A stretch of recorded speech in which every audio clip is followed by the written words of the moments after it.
సచివాలయాలు ఏం చేయాలి? గ్రామ సచివాలయాలు Jagan Mudra చెరపాలి, at the same time పంచాయతీల వాళ్ళని సంతోషపెట్టాలి. ఈ కాన్సెప్ట్లో ప్రస్తుతం ప్లానింగ్ వైపుకున్నది. 13,291 గ్రామ సచివాలయాలు ఉన్నాయి, గ్రామ పంచాయతీలు ఉంటాయి. సచివాలయాలు 11,162 ఉన్నాయి. రాష్ట్ర వ్యాప్తంగా మొత్తం 15,004 గ్రామ వార్డు సచివాలయాలు ఉన్నాయి.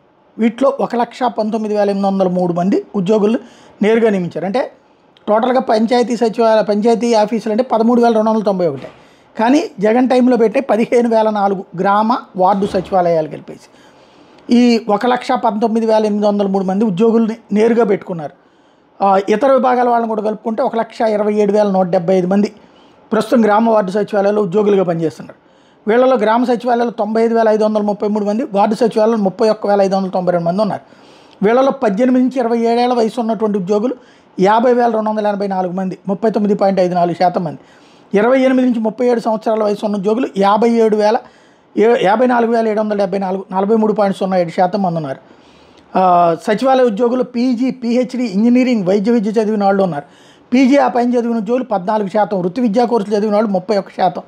యువత అధికంగా ఉండే ఈ వ్యవస్థని ఇప్పుడు చెడగొడితే భవిష్యత్తులో చెడు పేరు వస్తుంది. కాబట్టి ఎలా అన్న దాని మీద ప్రస్తుతం సమీక్షలు చేస్తున్నారు చంద్రబాబు.